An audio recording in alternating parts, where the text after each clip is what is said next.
આભાર માહિતી માટે। અને હવે વાત વડનગરની કરીએ, જ્યાં સિવિલ સુપ્રિન્ટેન્ડન્ટ લાંચ લેતા ઝડપાયો। ડોક્ટર હર્ષિત પટેલ ₹20,000ની લાંચ લેતા ઝડપાઈ ગયો છે। કોન્ટ્રાક્ટરની ગાડીનું બિલ મંજૂર કરવા માટે તેણે લાંચ માંગી હતી। સુપ્રિન્ટેન્ડન્ટે લાંચ માંગી, પરંતુ તે ઝડપાઈ ગયો।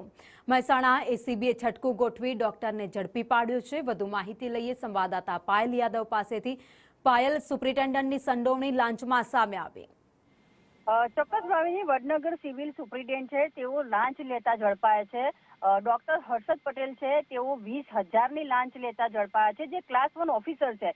કોન્ટ્રાક્ટ પરની જે ગાડી હોય છે તેનું બિલ મંજૂર કરવા માટેની તેમને લાંચ માંગી હતી। ત્યારે આ સમગ્ર જે ફરિયાદી છે તેમણે એલસીબીને જાણ કરી હતી અને એસીબીએ છટકું ગોઠવીને આ ડોક્ટરને ઝડપી પાડ્યો છે। જે ક્લાસ 1 અધિકારી 20,000ની લાંચ લેતા ઝડપાયા છે ડોક્ટર હર્ષિત પટેલ। અત્યારે હાલમાં એસીબીએ જે છે તેમની પર કાર્યવાહી કરવાનું શરૂ કર્યું છે કાયદેસરની। જી, આભાર માહિતી માટે।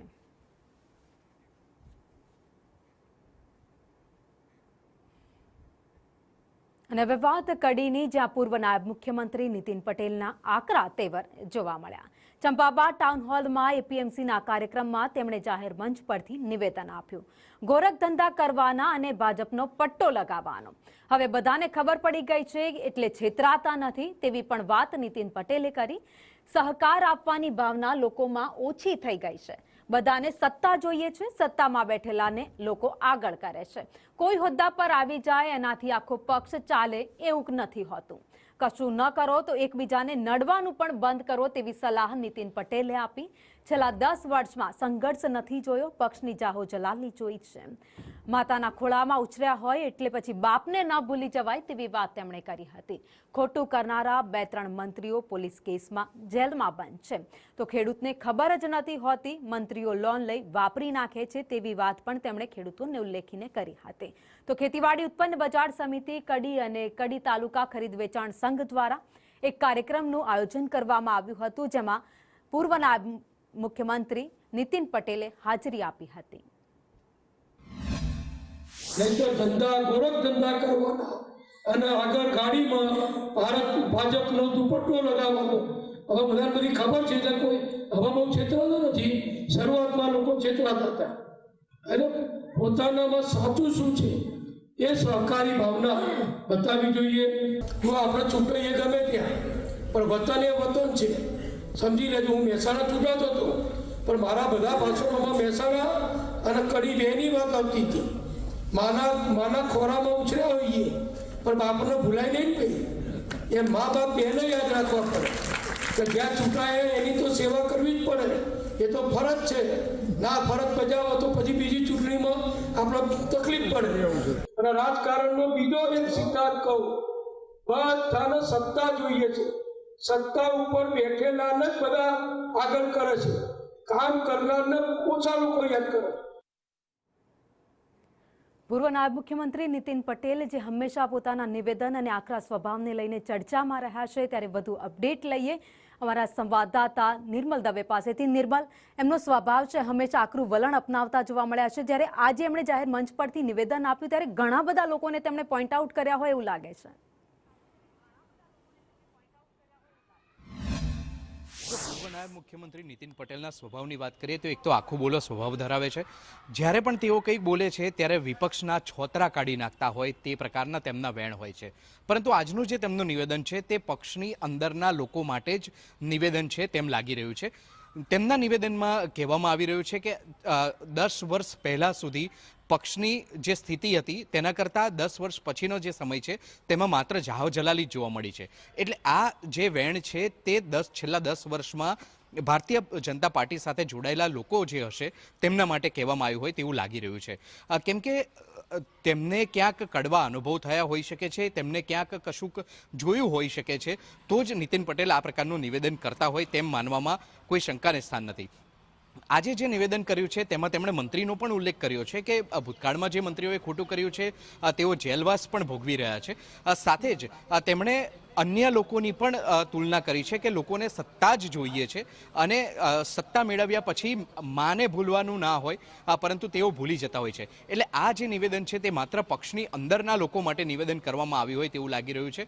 આ નિવેદન જે એવા લોકો છે કે જે પક્ષને ગાંઠતા નથી અથવા તો પોતાની મનમરજી મુજબ આ કામ કરે છે, જે પીઢ નેતૃત્વ છે તેની સાથે તેઓ યોગ્ય વર્તન નથી કરતું, તેવા લોકો માટે નીતિન પટેલનું આ નિવેદન હોય તેમ લાગી રહ્યું છે. નિર્મલ અમારી સાથે જોડાયેલા રહે છો. તો પૂર્વ નાયબ મુખ્યમંત્રી નીતિન પટેલ જે હંમેશા આખા બોલા છે, એમના નિવેદનો પણ હંમેશા ઘણા બધાને ઘણું બધું કહી જાય એવા હોય છે, અને ફરી એકવાર તેમણે કંઈક એવું જ કહ્યું છે. કોંગ્રેસના પ્રવક્તા મનીષ દોશી અમારી સાથે જોડાઈ ગયા છે. મનીષભાઈ, આજે ઘણું બધું મંચ પરથી નીતિનભાઈએ કહ્યું કે માના ખોળામાં મોટા થયા હોય તો બાપના ખોળાને ન ભૂલી જવાય. રાજ્યના પૂર્વ નાયબ મુખ્યમંત્રી અને ભાજપાના વરિષ્ઠ નેતાએ જે રીતની વાત કરીને આક્રોશ ઠાલવ્યો છે, એ ભાજપા સરકારના 30 વર્ષના ભ્રષ્ટાચાર અને ભાજપાનો ખેસ પહેર્યા પછી લૂંટના જે લાયસન્સ છે, જેને વારંવાર અમે કહી રહ્યા છીએ કે ભાજપાનો ખેસ પહેરો અને લૂંટના લાયસન્સ લઈ જાઓ.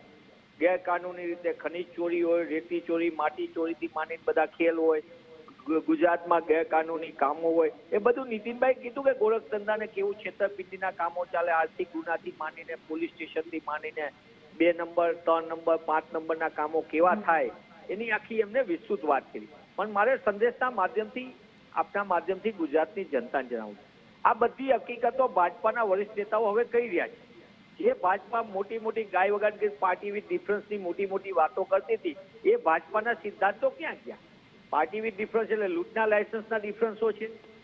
જે રીતે અત્યારે ગુજરાતમાં માનનીય મનસુખભાઈ વરિષ્ઠ સાંસદ ને પૂર્વ કેન્દ્રીય મંત્રી કીધું કે તોડકાંડો કેવા થાય, કેવું લૂંટનું ભાજપના નેતાઓ સંડોવાયેલા છે. બીજા ધારાસભ્યોએ કીધું કે કેવી રીતે ટેન્ડરમાં કાનને કૌભાંડ થાય, મગફળી કૌભાંડથી માંડીને આપણે અન્ય રીતે જોયું હતું. આપણે દાહોદમાં મંત્રી પુત્ર સંત્રી પુત્રો કેવા સલવાના, નકલી કચેરીમાં છોટાઉદેપુર ત્યાં જોયું આપણે કેવા સંત્રી પુત્રો આવી ગયા. એવા અનેક ગોરખ ધંધાઓ ગુજરાતમાં થાય, અને એ ગોરખ ધંધાની પાછળ જોઈએ તો ભાજપાનો ખેસ પહેરીને ફરનારા લોકો હોય. હું એવું નથી કહેતો આખી ભાજપામાં આવું ચાલે છે, પણ નીતિનભાઈ કહી રહ્યા છે, કોંગ્રેસ નથી કહેતી, ભાજપાના વરિષ્ઠ નેતા કહી રહ્યા છે, વરિષ્ઠ સાંસદ કહી ચૂક્યા છે. પછી પણ ભાજપાના નેતાઓ સમજવાનું નામ ન લે, ગુજરાત અને ગુજરાતીઓ લૂંટાઈ રહ્યા છે. ત્યારે ભાજપાનો ખેસ પહેરોને લૂંટના લાયસન્સ લઈ જવાના કારણે આજે ગુજરાતના કુદરતી સંસાધનો લૂંટાય છે, અસામાજિક તત્વો બેરોકટોક વેપલો કરે છે, આર્થિક ગુનાખોરી આસમાને છે, અને જે ગાંધી સરદારનું ગુજરાતની ઓળખ હતી, એ ગુજરાત આજે અનેક પ્રકારની ભાજપા સરકારના પાપે ગુજરાત અનેક પ્રકારની વિડંબનાનો સામનો કરી રહ્યા છે. ત્યારે સંદેશના માધ્યમથી હું માંગ કરું છું, રાજ્યના મુખ્યમંત્રી શ્રી અને દેશના પ્રધાનમંત્રી નરેન્દ્રભાઈ, હવે તો નીતિનભાઈની વાત સાંભળો. નીતિનભાઈ બીજું કઈ નથી માંગતા, પણ ગુજરાતને ગુજરાતીઓ જે લૂંટાઈ રહ્યા છે અને ભાજપાનો ખેસ પહેરીને જે ગોરખ ધંધા અને ગેરકાનૂની કામ ચાલે છે, એની ઉપર રોક લગાવવાનો સમય પાકી ગયો છે. તો જ ગુજરાતને ગુજરાતીઓ લૂંટાતા બચશે. કમલમની અંદર કાંડ અને કૌભાંડ કરીને કરોડો રૂપિયા જે જમામ થાય છે, એની ઉપર પણ રોક લાગવી જોઈએ. અમારી સાથે મનીષભાઈ આપ જોડાયા, આપનો આભાર.